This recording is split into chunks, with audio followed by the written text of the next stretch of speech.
इस दुनिया को सिर्फ अल्लाह चलाता, ओनली अल्लाह। प्रेग्नेंट करो। Tell me, when exactly you joined ISIS? हमारे एक्स चीफ मिनिस्टर ने बोला है कि अगले 20 साल में केरला इस्लामिक स्टेट बन जाएगा।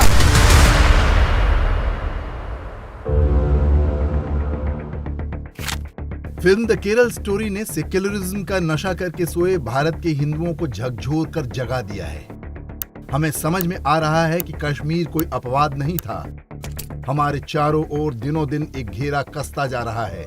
एक राष्ट्र के रूप में हम एक बहुत बड़े आक्रमण के बीच में हैं। लोग पूछ रहे हैं कि केरल में ही ये सब कैसे हो रहा है? क्यों केरल में ही हिंदू लड़कियों का धर्मांतरण और अपहरण इतनी बड़ी संख्या में हो रहा है? वो क्या कारण रहे कि मध्यवर्गीय हिंदू परिवारों की सीधी सादी बेटियां मजहबी हैवानों की सेक्स स्लेव बनने को तैयार हो गईं? केवल लड़कियां ही नहीं, पूरे केरल में बड़ी संख्या में हिंदू पुरुष भी ऐसे मति भ्रम में फंसे हुए हैं कि उन्हें अपना वर्तमान और भविष्य नहीं दिख रहा। केरल की इस स्थिति का सबसे बड़ा कारण है शिक्षा व्यवस्था। केरल में हिंदुओं के सामूहिक ब्रेन वॉश के पीछे है स्कूलों में चल रही मजहबी पढ़ाई। प्राथमिक विद्यालयों से लेकर उच्च शिक्षा तक का पूरा तंत्र अब्राहमिक मजहबों के हवाले है। ये राजनीतिक रूप से अत्यंत शक्तिशाली वर्ग है। इनके पास विदेशों से आने वाली मोटी फंडिंग भी है। केरल में इस्लामी और ईसाई संस्थाओं द्वारा लगभग 3,500 स्कूल चलाए जा रहे हैं, जबकि हिंदुओं द्वारा संचालित निजी स्कूलों की संख्या 200 से भी कम है। दोनों अब्राहमिक मजहबों द्वारा संचालित आर्ट्स और साइंस के कॉलेजों की संख्या लगभग 250 है, जबकि हिंदुओं द्वारा मात्र 42 आर्ट्स एंड साइंस कॉलेज चलाए जा रहे हैं। केरल के कुल लगभग 500 प्रोफेशनल कॉलेजों में से मात्र लगभग 100 सरकारी हैं। लगभग इतने ही हिंदुओं द्वारा संचालित हैं, जबकि 300 के लगभग प्रोफेशनल कॉलेज कथित अल्पसंख्यकों के स्वामित्व वाले हैं। ये सभी आंकड़े 5 से लेकर 20 वर्ष तक पुराने हैं। इस अवधि में ये असंतुलन और बढ़ा ही होगा। इसके कम होने की आशा करना व्यर्थ है। भारत में अल्पसंख्यक मजहबों को अपने शैक्षिक संस्थान खोलने की छूट है, जहां पर वे अपने मजहबी मान्यताओं के अनुसार शिक्षा दे सकते हैं। लेकिन ये अधिकार हिंदुओं के लिए नहीं है, उन 9 राज्यों में भी नहीं जहां हिंदू वास्तव में अल्पसंख्यक हैं। भारत में हिंदुओं को नष्ट करने के लिए ये व्यवस्था संविधान के अंदर ही कर दी गई थी।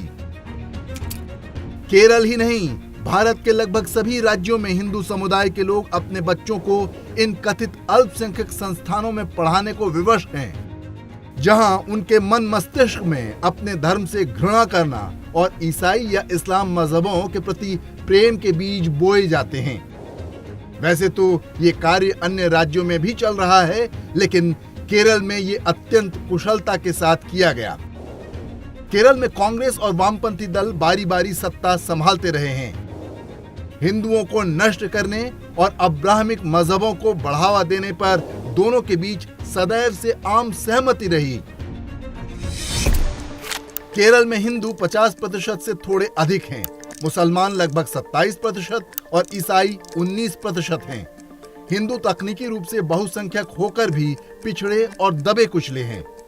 केरल का हिंदू समुदाय आर्थिक और राजनीतिक रूप से अपना महत्व खो चुका है। उनके पास ना तो आर्थिक शक्ति है और ना ही राजनीतिक रूप से ही वे एकजुट होकर वोट देते हैं। वामपंथ ने एक बड़े हिंदू वर्ग का ब्रेन वॉश करके उन्हें बस नाम का हिंदू छोड़ा है। ये स्वयं को कम्युनिस्ट और नास्तिक कहते हैं। केरल उन राज्यों में से है जो शिक्षा पर बजट का बड़ा हिस्सा व्यय करता है। यहाँ शिक्षा बजट लगभग 10% है। ये मात्र संयोग नहीं कि केरल में बीते 50 वर्ष में कुछ गिने चुने हिंदू ही शिक्षा मंत्री बने। ये मंत्रालय एक प्रकार से कथित अल्पसंख्यक समुदाय के लिए आरक्षित है। इसी का परिणाम आज पूरे केरल में स्पष्ट रूप से दिखाई दे रहा है।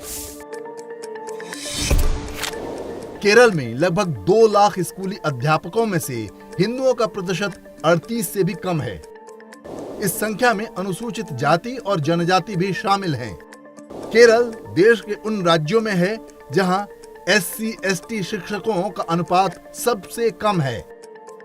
इसका सबसे बड़ा कारण है कि इस्लामी और ईसाई शिक्षा संस्थान उन्हें अपने यहाँ नौकरी पर नहीं रखते।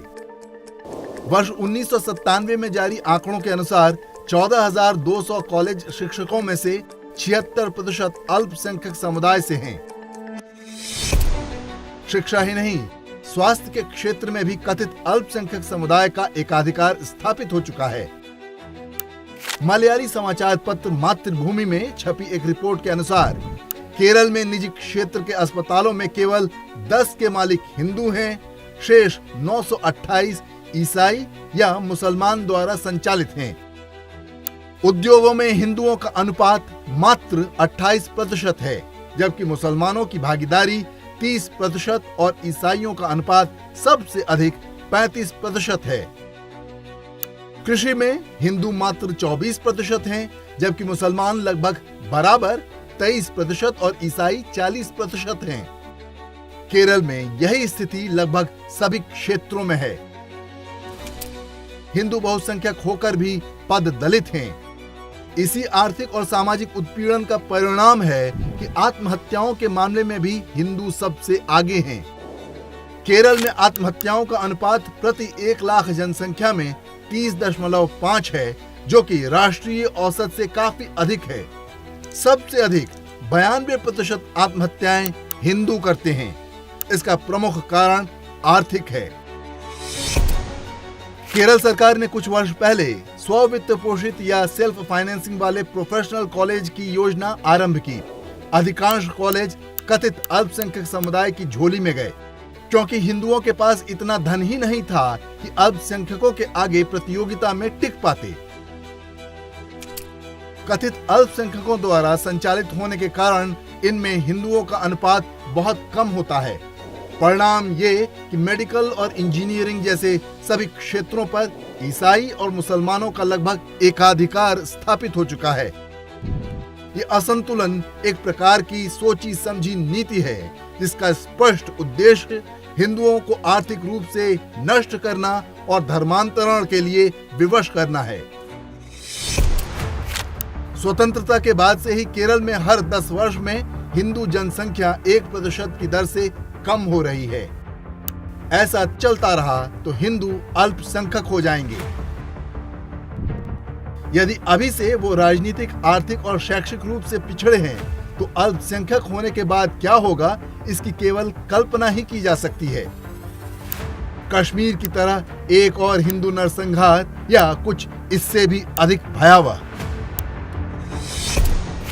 वर्ष 1947 में जब भारत का विभाजन हुआ था, तब मुसलमानों की जनसंख्या केवल 24% थी, लेकिन इतने भर से उन्होंने भारत को 3 हिस्सों में तोड़ दिया।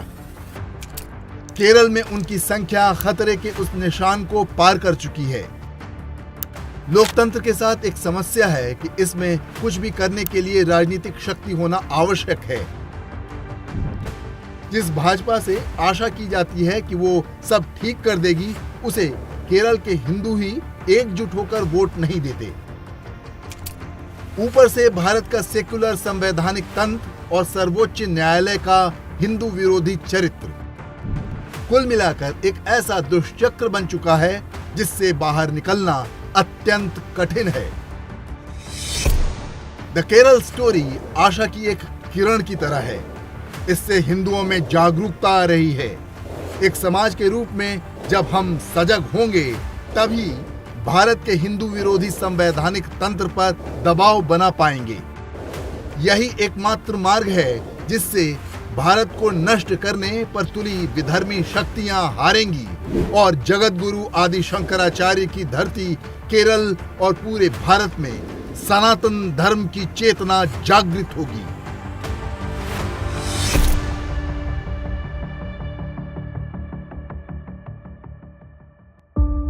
इंडेक्स ऑनलाइन के वीडियो समाज को समर्पित हैं।